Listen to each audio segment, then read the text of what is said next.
D'abord, je vais rectifier un petit peu, on n'est pas tapé Cisco, on est effectivement activé Cisco parce qu'on a mon dessus, mais on est d'abord et avant tout le labo Cisco.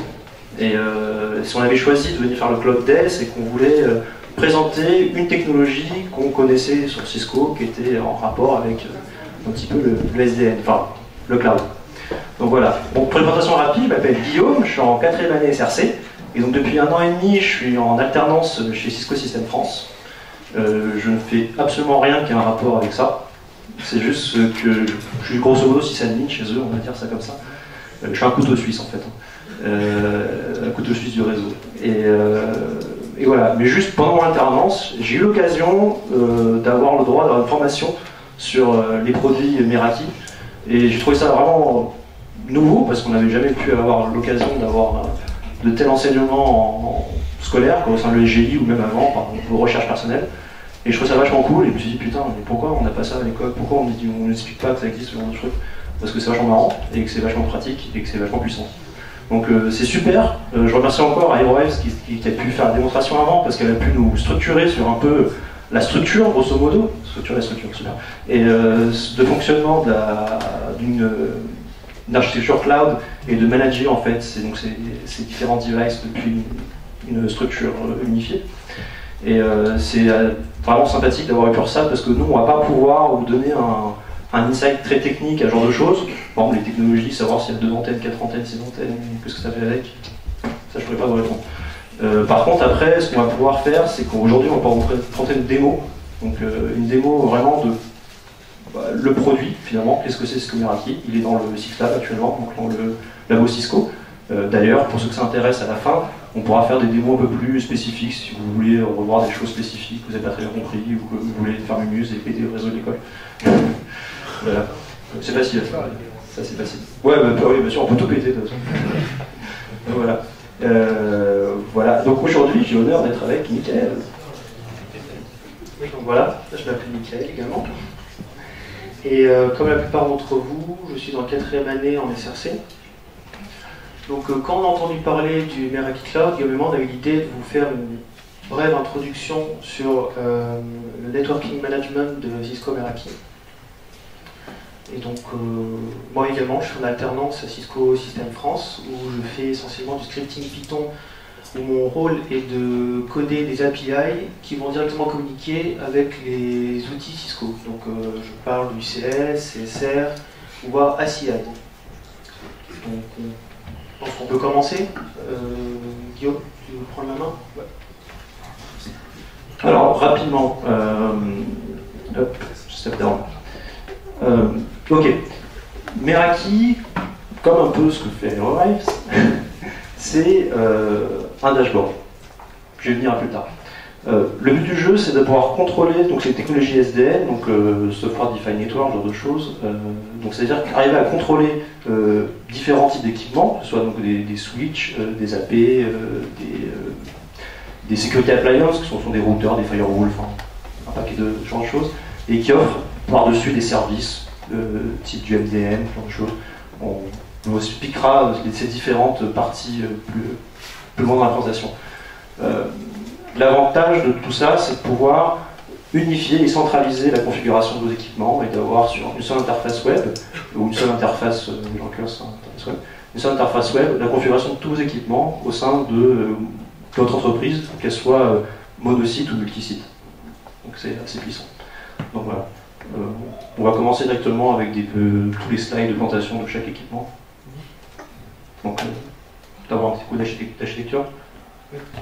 Donc, maintenant, nous allons un petit peu voir quelles sont les raisons pour une entreprise de faire recours au networking management. Donc, nous avons l'essentiel des avantages regroupés en 3 parties. Donc, la première est la facilité de gestion.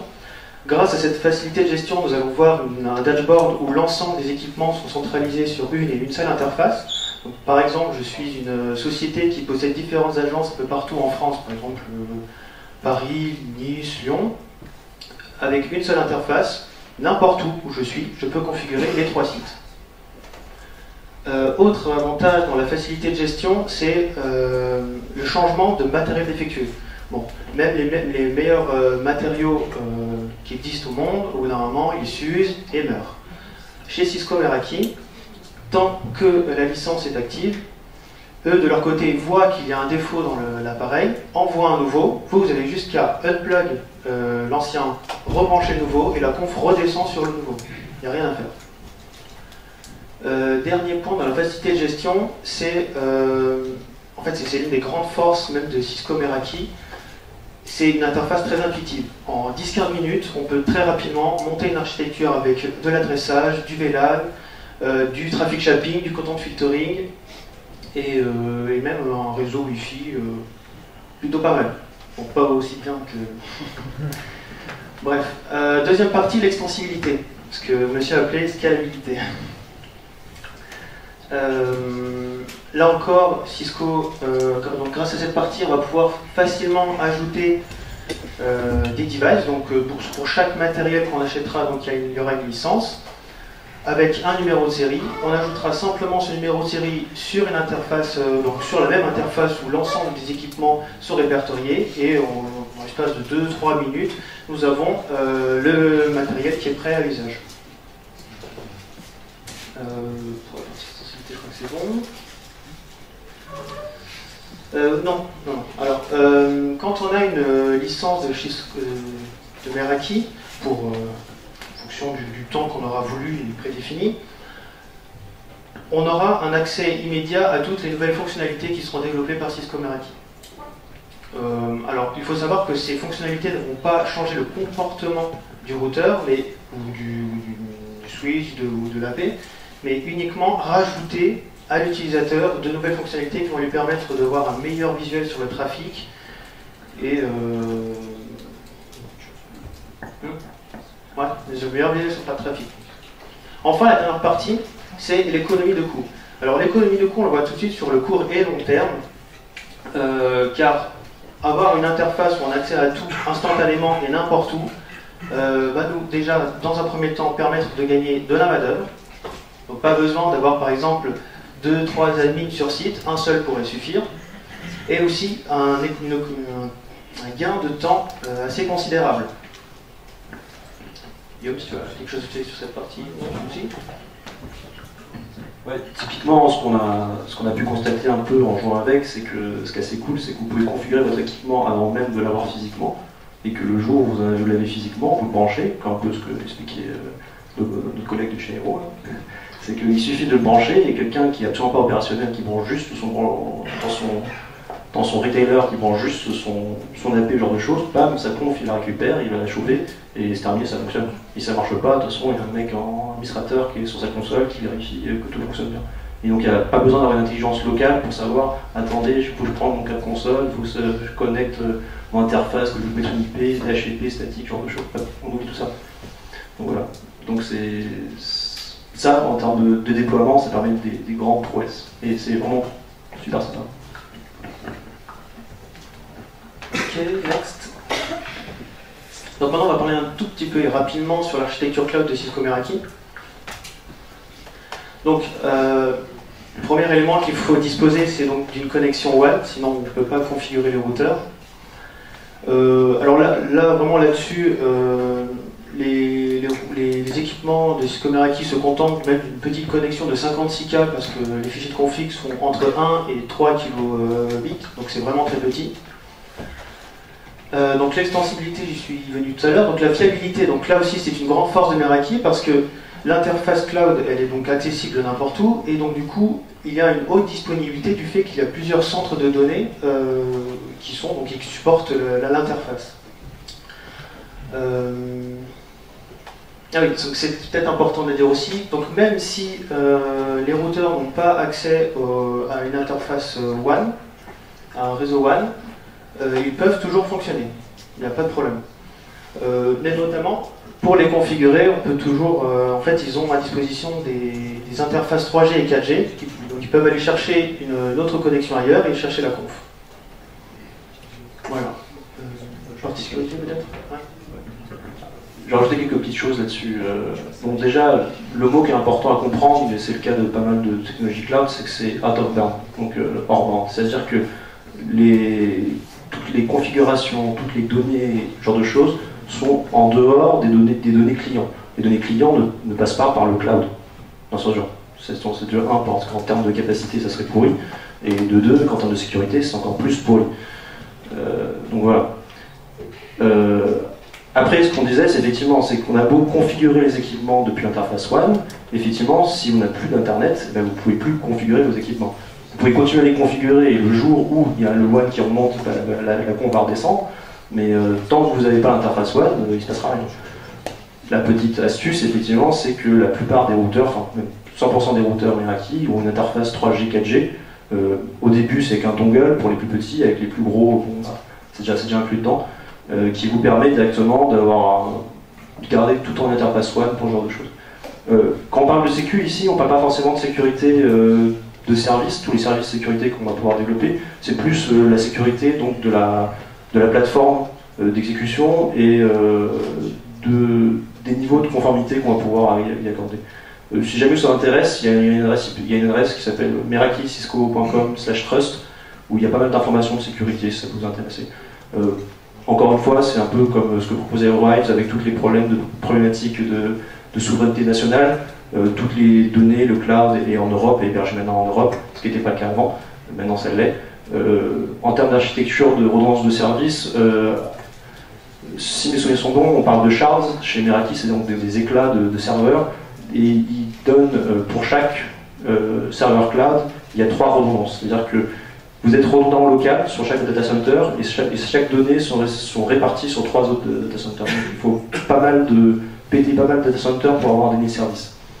Bon, il y a des propriétés de SLA et tout, qui elles sont vraies, parce que je peux remarquer qu'il y a eu des problèmes chez AWS ces derniers temps. Ils ont un SLA qui a été pas top. Et ils ont dû par exemple redémarrer 10% de leur serveur, ça fait un peu internet d'interruption sur pas mal de clients, même de gros clients. Donc voilà.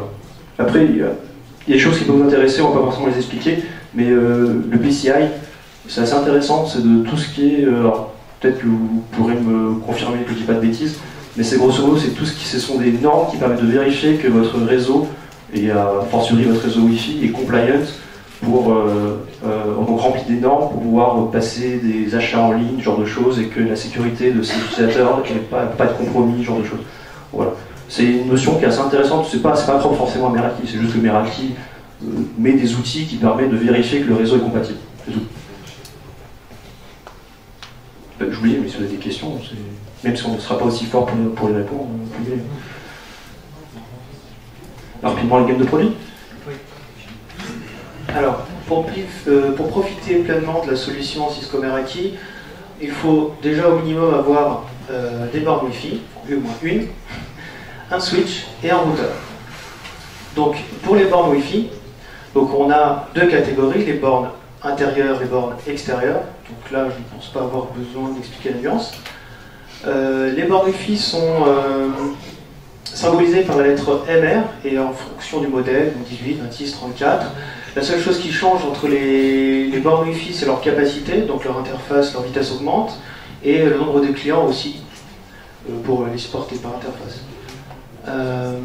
Le point commun qu'ils ont entre eux, c'est leur licence. C'est-à-dire que pour ces pour les 3 au-dessus, les bornes intérieures, on aura le même niveau de fonctionnalité. Donc ces niveaux de fonctionnalité, on les a là, donc une solution biode, des optimisations de trafic à l'aide d'un firewall de niveau 3, des règles de filtrage URL, de traffic shaping, tout ça pour optimiser et éviter les engorgements.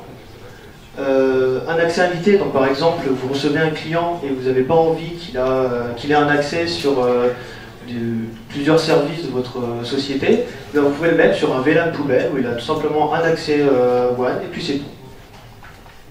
Donc pour la partie sécurité, donc, je suis venu avec les règles de niveau 3 et niveau 7, mais Cisco Meraki possède également un service qu'on appelle WIPS, qui veut dire Wireless Intrusion Prevent System, et WIDS, qui est Wireless Intrusion Detection System, qui a été développé par SourceFire, donc qui est un fork de Snort pour les connaisseurs, donc, surtout ceux de Linux, et qui permet donc, du coup de prévoir et de détecter les intrusions. Les bornes Wi-Fi Cisco Meraki possède également un service de localisation. Donc savoir où est-ce que sont les devices, et avoir un air map des gens qui passent, enfin, bref. Voilà. Ouais, quelque chose à dire ? Voilà, alors le système de licence. Donc chez Meraki, on a 5 types de licences, donc des licences uniquement sur la durée, donc 1 an, 3 ans, 5 ans, 7, 10 ans, et avec un certain niveau de service. Donc les services, on les a juste en dessous. Donc premièrement, l'interface qui est centralisée, donc là on verra tout l'ensemble, tous les équipements qui seront manageables, configurables. La solution que je vous ai parlé, Bring Your Device, Bring Your Own Device. Le CMX Locator Analytics aussi va nous permettre d'avoir un détail sur le trafic qui sera utilisé par l'utilisateur. Ça permettra de voir la fréquence. Le 14, c'est la question. C'est savoir où il est passé. Oui, voilà. Oui, savoir où est-ce qu'il est passé, la fréquence, l'engagement. L'automatic RF Optimization, alors ça c'est quelque chose qui se gère plutôt en interne, c'est qu'on n'a pas vraiment la main dessus, c'est un service qui permet justement de gérer toutes les surcharges d'interface. Par exemple, il va équilibrer le nombre d'utilisateurs qu'il y a sur un AP, ou encore il va faire en sorte qu'il y ait le moins de perturbations sur son channel. S'il voit qu'il y a trop de perturbations sur son channel, il change de channel. Voilà. Non, enfin, il y a encore d'autres trucs à dire. Enfin, la licence, en soi, bon, quand on a un support 24/24, 7/7, une maintenance, donc c'est-à-dire que si votre routeur tombe en panne, vous en avez un gratuitement, on en renvoie un nouveau. Et donc des mises à jour, c'est les accès aux nouvelles fiatures.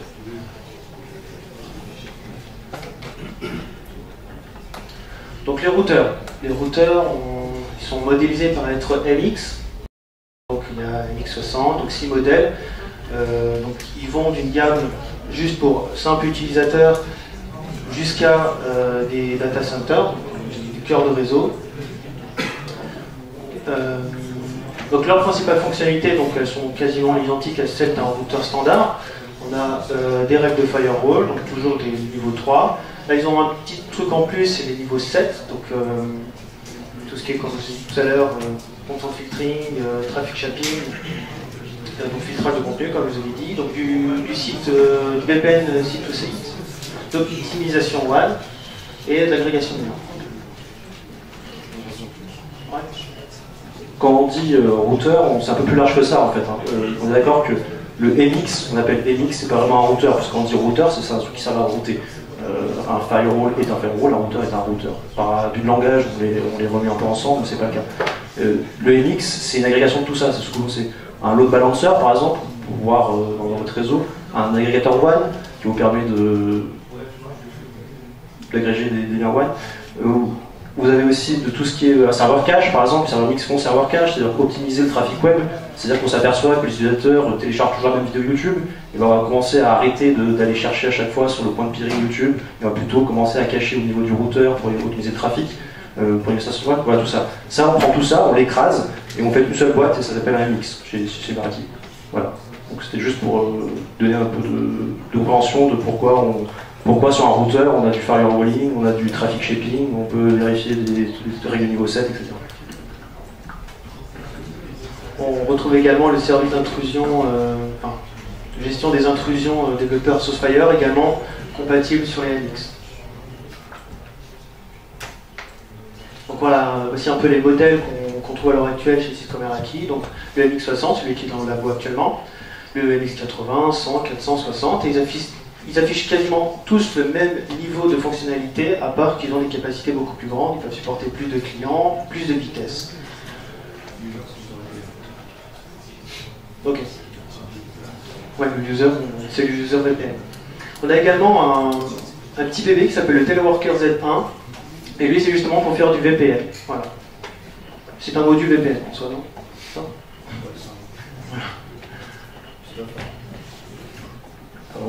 juste, on va pas expliquer tous les produits un par un. User, c'est vraiment le user VPN, hein, c'est les connexions VPN, c'est le nombre d'utilisateurs VPN instantanés qu'on peut gérer. C'est pas le nombre d'users sur votre réseau. Si jamais un routeur prend pas plus de 20 utilisateurs, on n'est pas dans la merde. Le Teleworker Z1, c'est juste un petit truc à côté, c'est juste un petit routeur avec un module Wi-Fi à l'intérieur qui vous permet de créer un lien VPN automatique directement jusqu'à un plus gros routeur, donc un MX60, un MX100, etc., en lien VPN direct de l'entreprise. Ça permet pour travailler en remote. Voilà.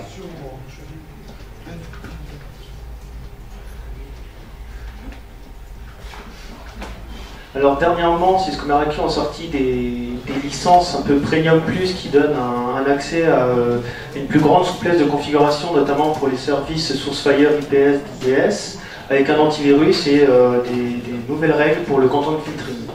Après, tout le reste, c'est des licences standards où on a des fonctionnalités standards, donc du site-to-site VPN, branch routing, client VPN, etc. Bon, il y a peut-être un peu plus à dire, effectivement. Et tu me plairais avec ton standard, je vais te reprendre là. Ok, rapidement, on va passer rapidement à une petite démo après derrière, ce sera plus marrant que regarder des slides. Sur sur le switching, on n'aura pas de switch de cœur de réseau, on n'est que dans l'accès et l'agrégation, on n'aura rien en termes de cœur de routage, de cœur de switching. Juste rapidement, les trucs un peu marrants qu'on va faire avec le MS, c'est que tous vos ports sont virtuellement stackés, tous vos switches sont virtuellement stackés. Donc je ne sais pas si vous voyez à peu près ce que ça veut dire, c'est juste que le switch qui est à New York avec le switch qui est à Paris, ils sont stackés, c'est-à-dire que vous avez pour la configuration, vous allez taper une seule fois, ça tape sur les deux, c'est assez rigolo. Tous les switches sont PE, ça limite ça qui n'est plus. Il y a pas mal d'intelligence au niveau du switching, c'est qu'on pourra rajouter des règles de QS, ce genre de choses. Quand on voit par exemple qualité de service voix, on va pouvoir directement au niveau du switch travailler sur toutes les règles de QS. Et un objet que j'adore, alors si jamais il y a un truc à retenir sur Cisco Meraki que j'adore, je sais pas si Aerohive là, du coup, ça je veux aussi bien savoir, vous pouvez me dire si vous l'avez, c'est la capture de paquets avec CloudShark. Et ça claque. Alors, je ferai la démonstration plus tard, mais ça c'est énorme. C'est que, un truc actuellement, je sais pas si vous avez dû, vous l'avez? Ah, vous l'avez de base, mais voilà, il fallait le dire, ça claque, ça me parlait de nous, ça me donnait une donc Wireshark, tout le monde sait ce que c'est, j'espère. Le problème souvent que vous êtes peut-être dans l'entreprise, c'est de pouvoir débugger un switch ou ce genre de choses, ou savoir qu'un client fait des conneries, on ne sait pas trop ce qui se passe. Vous êtes obligé de vous faire chier avec des ports mirroring, je sais pas quoi, enfin sur le Cisco ça s'appelle du port mirroring, mais pour savoir ce qui se passe sur un port, etc. Avec CloudShark, vous le faites directement depuis votre interface web, et vous dites, ouais, je veux ce port-là, ce port-là, ce port-là, ce port-là, et vas-y, montre-moi, pond-moi un Wireshark sur tous ces ports, et après je vais l'analyser. Et bah ça c'est super, c'est rigolo. C'est un peu du geek porn, mais c'est rigolo. Ok.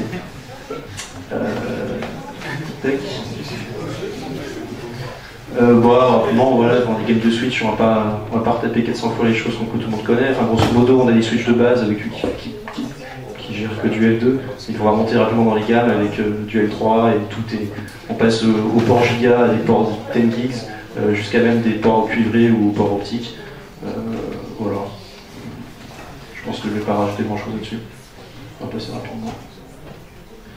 Un peu comme tout l'esprit des produits Meraki, alors il y a un truc qui n'est pas vrai, qui avait été dit au début, c'est que vous n'êtes pas obligé d'avoir un AP, un routeur et un switch pour que la solution fonctionne. C'est des solutions qui sont indépendantes. La solution de switching est indépendante de la solution d'AP et la solution de routing. Vous pouvez avoir que des AP ou que des switches ou que des routeurs. Enfin, ce que j'appelle routeur, c'est Security Appliance.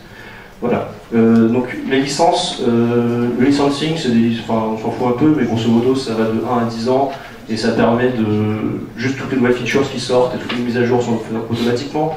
Et vous pouvez agréger vos licences, c'est-à-dire que si vous avez beaucoup d'équipements, il va vous donner pas plusieurs fins de licence, mais une seule licence de fin, ce qui est assez pratique. C'est que plus vous rajoutez d'équipements, plus à la fin de la licence, ça sera toujours la même date, la date est unique, fin de licence. Ça c'est pratique. Et ce qui est vrai, effectivement, je prends le pas à la question, mais qui avait déjà été répondu avant et qui est vachement important à comprendre, c'est que bien que vous n'ayez plus de licence, votre réseau continue à fonctionner, ça reste des switches, des routeurs, on continue à switcher comme tout le monde le fait. Néanmoins, à la fin de la licence, il coupe tout support et il coupe toute configuration de vos équipements. Vous ne pouvez plus configurer les équipements. Vous avez deux choix, soit vous devez renvoyer les équipements, soit vous remettez un chèque. Voilà. Et c'est vrai aussi pour la partie Wi-Fi, et surtout pour la partie Wi-Fi, effectivement, qui est un peu chiante, c'est que même si les bornes vont continuer à fonctionner, s'il n'y a plus de Wi-Fi, s'il n'y a plus de licence, vous pouvez toujours vous connecter avant Internet, Néanmoins, il y aura plein de features qui vont être perdues, par exemple des features de sécurité, ce genre de choses, qui vont être perdues du fait qu'il n'y a plus de connexion Internet. De licence, merci. Voilà. Bon, pas de grand chose intéressant de l'autre côté. Enfin, si c'est tout intéressant. Mais... Voilà, un petit truc qui est assez rigolo, parce que c'est le truc le joujou le plus marrant, souvent c'est le MDM, parce que peut-être pas tout le monde sait grosso modo ce que c'est. C'est la gestion des appareils mobiles, c'est ce qui se rend dans la BioID, en fait, ce qu'on expliquait tout à l'heure en BioID. C'est d'être capable de gérer un parc informatique qui soit un parc informatique interne dans l'entreprise. Donc ça, on va pouvoir pousser des clients lourds sur les devices pour pouvoir gérer, savoir ce qu'elles font, savoir ce qu'ils ont installé, savoir ce qu'ils font, est-ce qu'ils installent, est-ce qu'ils ont bien les applications à jour, est-ce qu'ils ont un antivirus, etc. On va pouvoir gérer vraiment les clients de l'entreprise, enfin les clients des gens, et après pouvoir gérer ça de manière globale et créer des policies pour pouvoir gérer tout son parc. On va pouvoir jouer un peu avec ça tout à l'heure, c'est rigolo. C'est encore du geekporn aussi. Ça, vous pouvez contrôler, faire des photos faire des screenshots des écrans des gens sans qu'ils le savent. Ça va.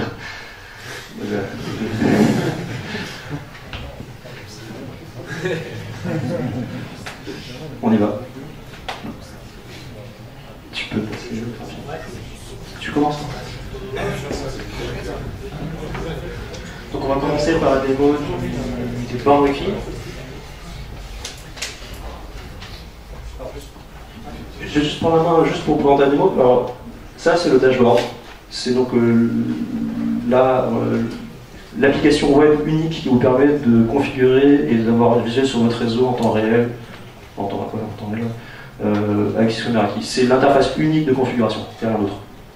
Vraiment le truc qui est cool, c'est que vous avez un seul dashboard, vous allez dessus, vous tapez dessus, vous amusez. Voilà. Et c'est parti pour ça.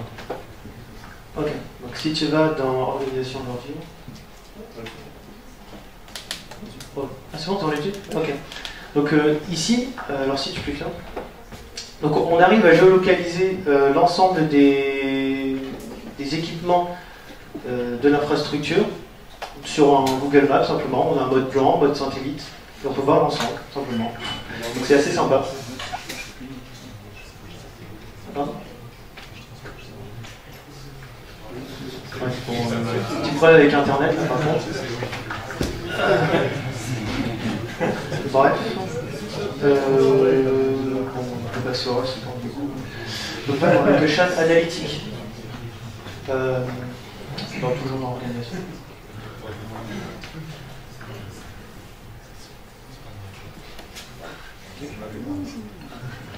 Tout à l'heure, je vous parlais de local chain analytique, c'est effectivement ça, voilà, c'est avec ça qu'on va pouvoir analyser les personnes qui, par exemple, passent devant une borne Wi-Fi mais qui n'ont pas forcément réussi à s'identifier, ils avaient simplement leur Wi-Fi activé, ils sont simplement passés. Donc là, c'est la grande ligne bleue, là, les visiteurs. Sans blague. Ah non, oui, c'est seulement ceux qui sont passés.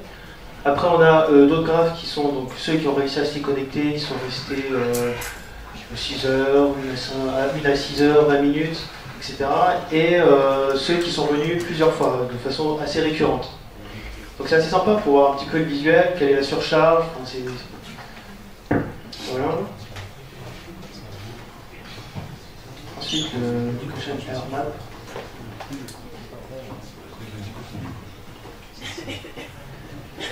Alors cette map va nous permettre de découvrir un petit peu la couverture réseau des AP. Bon, oui, la position des gens, même si on a une couverture réseau sur... Non, ok. Donc d'après Guillaume, ça permet de voir la localisation des gens en fonction d'une certaine heure. Par exemple, si tu lances le petit machin, le genre de lecture. Ouais. Une petite précision là-dessus, en fait. Donc la zone rouge, effectivement, donc là c'est une heatmap, donc c'est-à-dire la position des gens au sein de l'école qui vont se déplacer.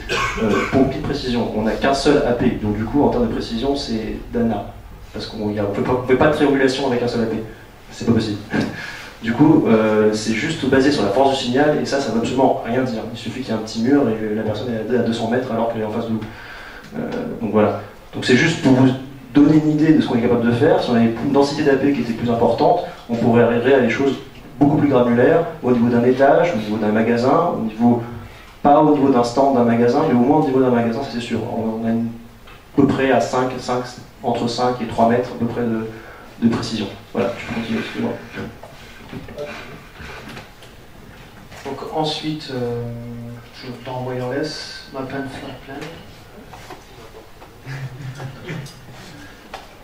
Alors là, ici, en temps normal, on est censé avoir un plan de l'école, le SGI, sauf qu'ici, comme on n'a pas eu le temps de s'en procurer, ils nous mettent le plan par défaut. Et en fait, ça c'est assez bien parce qu'on est capable de situer sur la map de l'école l'ensemble des AP qui seront connectés et installés sur l'école.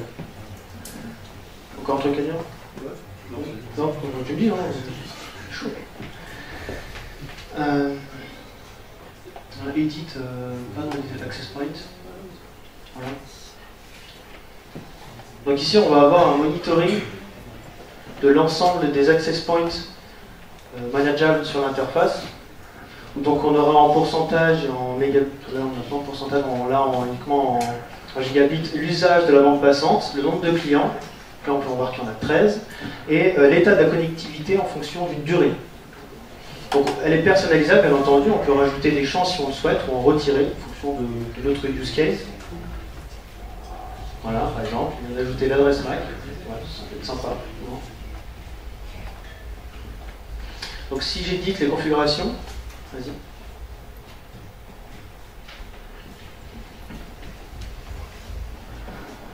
Donc là, j'ai une vraie présentation de l'AP, donc avec son adresse IP, son adresse MAC, un petit tag qui dit dans quel étage il est, quel DHCP il est, par quel DHCP il est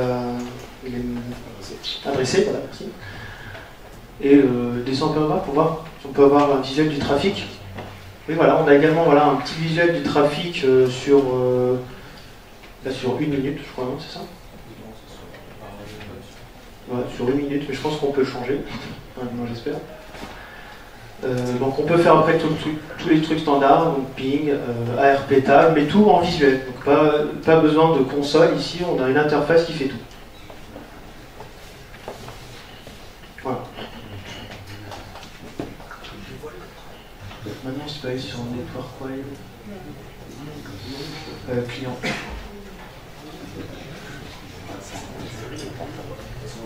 Ah, celui-là il est bien. Celui-là il est pas mal. Parce qu'ici, on va pouvoir voir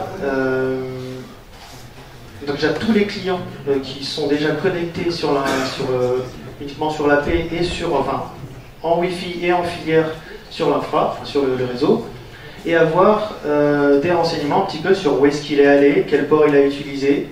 Donc par exemple, si tu fais juste au-dessus, voilà, on peut voir que par exemple, il y a eu Google Vidéo qui a utilisé à 5,53 Go. Et aussi l'usage de port si tu continues à switcher sur le camembert.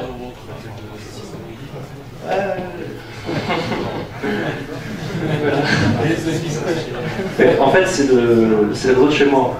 Même si j'ai ramené le matériel ici, en fait, il faut comprendre que les data qui sont collectées ici, vous voyez, on voit, voilà, Force the Last Week, vous regardez, donc c'est sur une session d'une semaine. On a un monitoring de savoir ce qui s'est passé à peu près sur le réseau et de connaître grosso modo l'utilisation de ton réseau en temps réel, à peu près. Mais c'est assez marrant pour quand même ça, pour augmenter en fait les capacités de son réseau pour un petit peu pouvoir faire de la QoS ou dire ah, putain on s'aperçoit qu'on a ouvert tous les ports mais du coup les gens ils font n'importe quoi. On peut essayer après de faire un peu de traffic shaping et faire des QoS, des assets, faire des ça. Ouais, donc du coup c'est super sympa. Voilà, dans la partie wireless, firewall.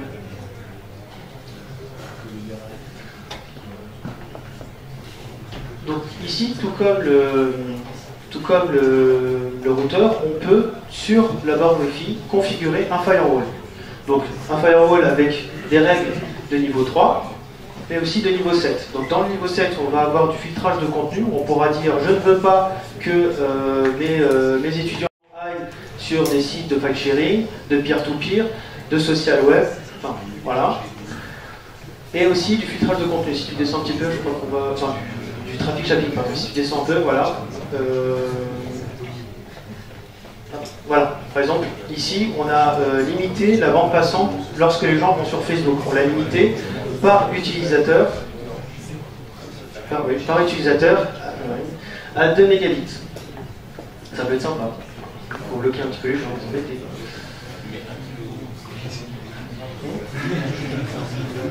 Voilà, ça c'est plus efficace normalement. Enfin bref. Voilà. Je pense qu'on a tout fait sur la partie relais, très brièvement. Hein. Après sur la partie sécurité appliance. Donc ici tu vas aller sur... on va directement aller sur le report d'abord.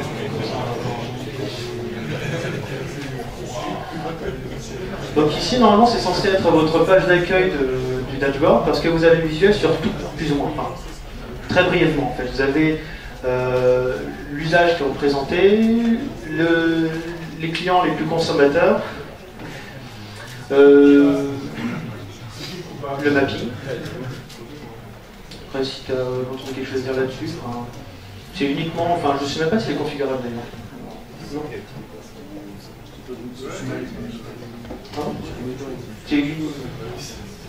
Donc voilà. Donc bien entendu on peut le configurer pour avoir les statistiques sur une semaine, sur un mois, sur 2 heures. Ça, je pense que c'est clair. L'ambiance là-dessus. Est-ce qu'on peut avoir des éléments comme le type de trafic encapsulé dans du HTTPS par exemple? Bonjour. Je m'appelle Guillaume. Alors, je sais pas s'il faut. Je vais pas dire de bêtises, je ne sais pas du tout si on fait de proxy SSL. Parce que je suppose que pour savoir de faire du contenu, il faut un proxy SSL, c'est-à-dire que donc l'AP ou le routeur va intercepter. Enfin, c'est lui qui va signer lui-même pour Google les paquets et qui va pouvoir les ouvrir et savoir ce qu'il y a dedans. Il y a des produits Cisco qui le font, par exemple WSA, un service Cisco qui le fait très bien. Je ne sais pas si la technologie est déployée sur Meraki, donc je ne peux pas répondre dessus. D'autres questions? Je peux.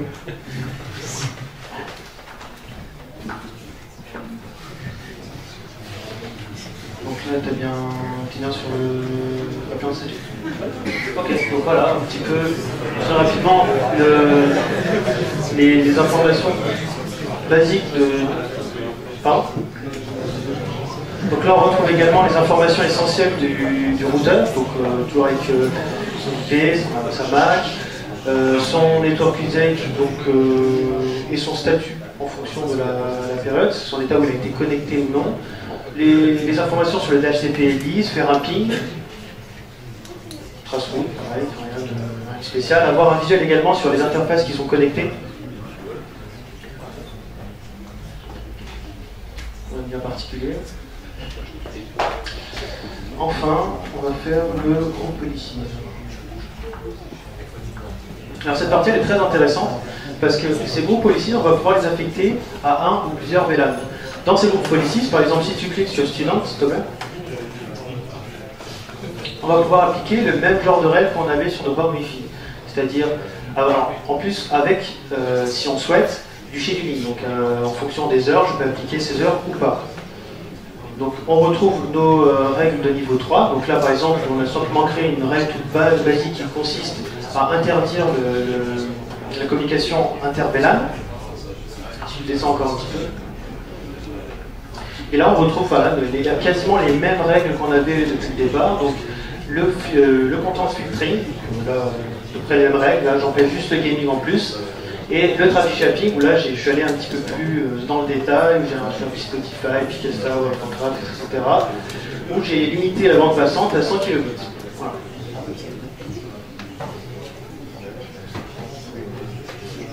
Donc, ce qui est bien, c'est qu'on peut avoir du coup des groupes de règles dédiés aux étudiants, mais aussi aux enseignants.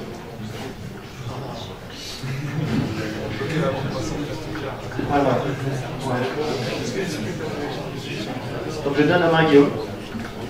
Bon, rapidement, hein, je vais... Déjà, ce qu'il faut retenir, et ce que Mickaël a déjà un peu expliqué, et peut-être qu'on ne l'a pas dit avec des mots simples, c'est que ça simplifie vraiment le troubleshooting. C'est que c'est assez pratique de savoir quand un port tombe, une interface tombe, on ne sait pas forcément ce qui se passe, et c'est pas forcément au niveau de la device parfois que le problème est, parfois il est en amont dans le réseau. Et ça, c'est assez pratique. Avec ce genre d'outils comme ça, on va pouvoir rapidement, quand un problème est remonté sur le dashboard, on va avoir un mail, voir des remontées d'alerte, ce genre de choses, être capable d'avoir une granularité du réseau suffisante pour pouvoir choper l'information qu'il nous faut là où il faut. Ou en tout cas avoir les tools. Quand Michael disait ouais c'est des tools basiques, je suis pas tout à fait d'accord. Je trouve ça vraiment ça sympa d'avoir. Alors je sais que ça existe sur pas mal de solutions, mais d'avoir des tools qui permettent de faire des trace routes, des pings, genre de choses, directement au niveau de la device, sans même avoir besoin d'être connecté physiquement dessus, c'est quand même assez pratique. Alors là, on va partir sur rapidement le switching. Donc là, on n'a qu'un seul switch, donc il n'y a pas grand chose à montrer, mais je peux vous expliquer.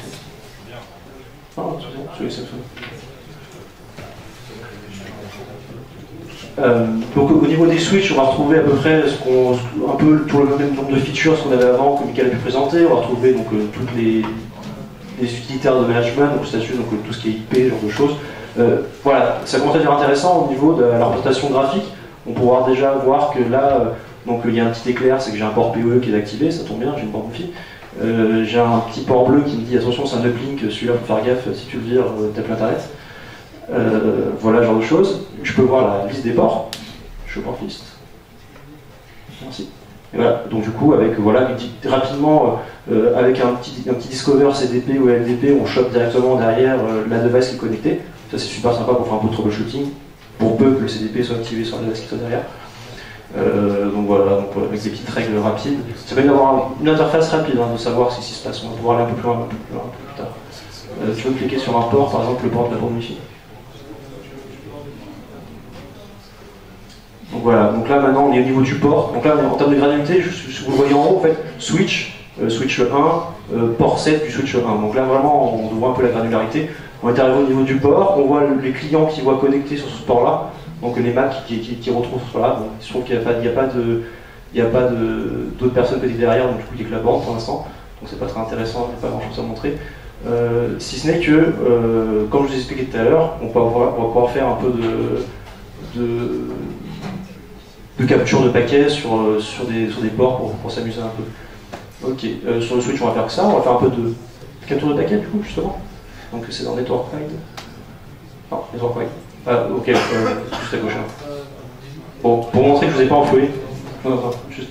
Pour montrer que je ne vous ai pas enfloué, en fait, donc du coup, on a une interface pour pouvoir faire des captures de paquets. On peut faire des captures de paquets sur exactement tous les ports de toutes les devices, que ce soit un Wi-Fi, que ce soit des switches, des appliances, ce genre de choses. Je vous passe les détails. Là, on l'a fait pour une appliance. Et on peut choisir soit de voir un output directement graphique dans l'interface web, soit de l'exporter vers du Wireshark ou du CloudShark directement. Donc on peut refaire les captures pour vous montrer que je ne vous ai pas enfumé. Pour 10 secondes, start, 10 secondes. Il faut attendre 10 secondes. C'est long. Donc voilà. Et grosso modo, on va arriver avec ce genre de capture. Voilà, et là, on retrouve une capture pour Wireshark qu'on connaît très bien, c'est sympa, donc directement depuis le cloud. Ça, c'est un outil que je trouve assez cool, c'est sympa de pouvoir faire ça. Ça me sert au jour le jour. Voilà, juste ça, c'était le truc rapide, à montrer qu'il était mal. Ok, au niveau du switching, l'énergie verte, c'est un petit peu à la mode, donc du coup, on peut faire ce qu'on appelle du port scheduling, c'est qu'on va pouvoir, pareil, donc il n'y a pas de rôle, je vais en rajouter une. Hop. Rapidement pouvoir dire voilà j'active ou pas mes switches pour réduire la consommation d'énergie de tous mes switches quand tous mes employés sont devant le match de foot. Non, juste voilà, on va. Il m'engueule parce que c'est des trucs.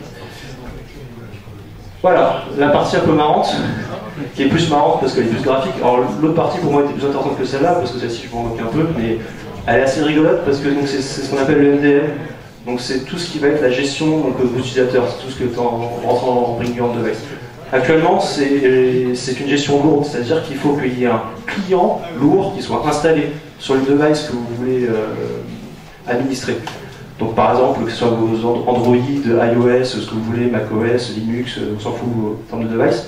Il faut quand même néanmoins que le client soit pushé une première fois pour pouvoir après avoir la main dessus. Après, on peut forcer la personne pour pas qu'il puisse le retirer. Bon, après, ça, si on s'est touché un tout petit peu informatique, on peut le retirer rapidement. Mais dans les faits, ça pas des trucs assez marrants. Donc par exemple, on n'a pas beaucoup de devices, donc c'est facile à chercher. On peut chercher rapidement dans notre parc informatique tous les devices Android. Donc là, rapidement, voilà. Donc là, on a la liste des étages Android qui sont connectés. On peut pouvoir cliquer sur Michael, c'est-à-dire qu'on a son téléphone qui est connecté sur le Michael. Donc voilà, donc là pareil, donc ça c'est cool, on va pouvoir savoir à peu près où il se trouve. Encore une fois, bon, bah là on n'est pas trop mauvais. On n'est pas trop mauvais puisqu'on n'est pas très très loin, donc du coup c'est pas trop mal. Voilà. Donc on a un petit monitoring sur tout ce qu'il a chez lui. Je peux scroller un petit peu en bas s'il te plaît pour voir un peu.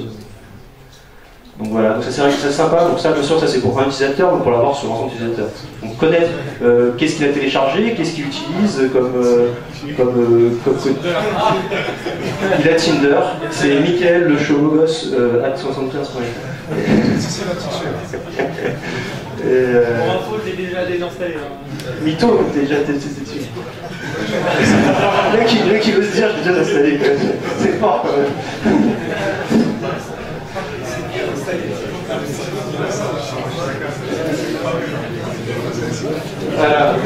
Comme on disait tout à l'heure, il y a des petites DMD commandes. Là, c'est clairement du geekport parce que je vois pas trop à quoi ça sert en temps réel. Mais grosso modo, c'est pouvoir. On peut monitorer les équipements, dire on va pouvoir les écraser, les loquer, faire un peu ce qu'on veut avec. Et surtout, ce qui est assez rigolo, c'est qu'on va pouvoir gérer, rechercher les devices. On peut faire du beaconing. Faire du beaconing, c'est-à-dire donc trouver la device et la faire biper ou lui faire émettre un bruit, on va trouver. On peut lui aussi envoyer des messages, Sanification. Ouais. On peut lui envoyer des messages ou la forcer à ouvrir un URL. Ça, je trouve ça tellement intrusif sur mon téléphone que ça me ferait chier. Ça sert à rien de le faire. Voilà. Mais du coup, on peut aussi forcer l'utilisateur à ouvrir automatiquement sur votre téléphone. T'as un truc qui s'ouvre, tiens, regarde-moi cette page web, t'as pas le choix. Et si tu fais pas, t'as pas le choix. Voilà, et on peut surtout, donc ça c'est très sympa, on va pouvoir créer des politiques applicatives. Donc on va aller dans MDF Apps. Alors là, c'est des politiques applicatives, c'est-à-dire qu'on va pouvoir dire je veux que une application soit deploy sur l'ensemble de mon parc informatique. Donc par exemple là, on a créé une politique qui s'appelle Wikipédia et qui va automatiquement pousser l'application Wikipédia sur tous les smartphones, alors là c'est Android, mais surtout tous les Android qui ont le tag Mika. Donc Mika est obligé d'avoir Wikipédia. Sinon, il ne peut pas se connecter à notre réseau. Voilà. Donc c'est ce genre de choses assez marrant. Qu'est-ce que il manque un dernier truc. Si t'as pas Tinder, tu veux pas sur mon réseau. Sinon, je te passe à gauche direct. Voilà. Ah oui, voilà, effectivement. Tu peux faire le monitor.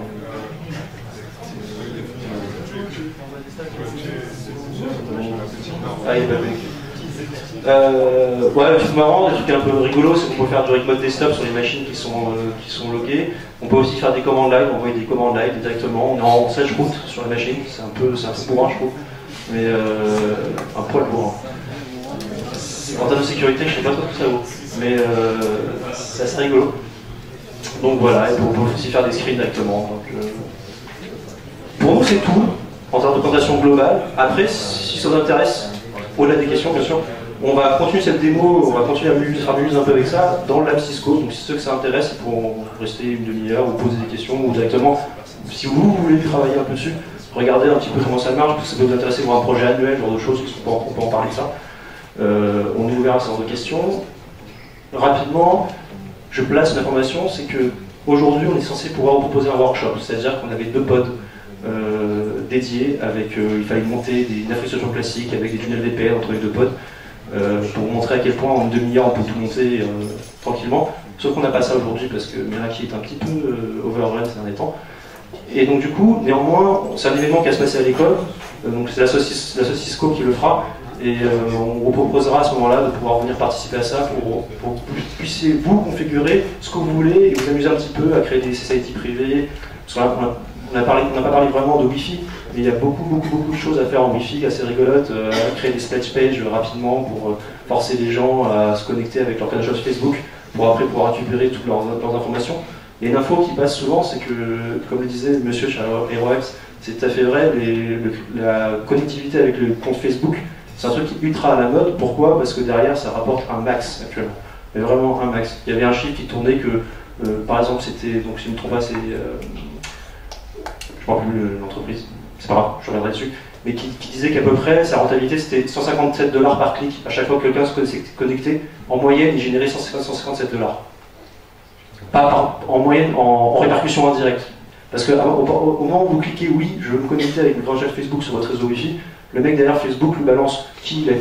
Son nom, son prénom, qu'est-ce qu'il aime, qu'est-ce qu'il a acheté, qu'est-ce que ses amis aiment, qu'est-ce que ses amis font, quel âge il a, son sexe, tout. Et vos amis aussi. Donc peut-être que après, les politiques de pub ciblée vont pas vous atteindre vous, par contre elles vont atteindre vos amis, qui eux vont acheter et vont dire putain, t'as vu mon nouvel iPhone 6, il claque. Et tu vas, ah bah finalement je l'ai acheté. Bon, ils ont gagné. Voilà, donc ou pas, ouais. C'est parce que t'as pas d'argent, c'est différent ça. Là, je suis d'accord avec toi, je suis pas un mouton. T'es pas un mouton battu.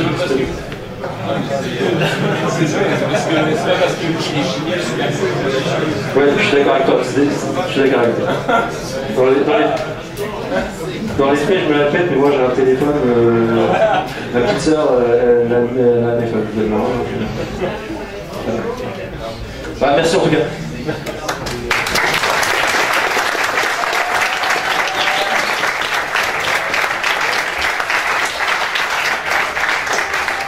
Bien, merci à tous. Est-ce que vous avez des questions éventuellement? Oui, il y a une question là, il y a une question. On va vous donner le micro. C'est juste, est-ce que vous chez Aero Drive aussi, vous avez pareil le type d'applicatif même plus développé que chez Direct? On dit oui. On dit oui. Voilà, donc pour ceux qui veulent suivre la démonstration ou pousser un peu plus loin la démonstration, vous pouvez aller au labo Cisco, c'est ouvert pour ça. Voilà, sinon je vous remercie et on peut saluer les deux intervenants, ou les trois intervenants.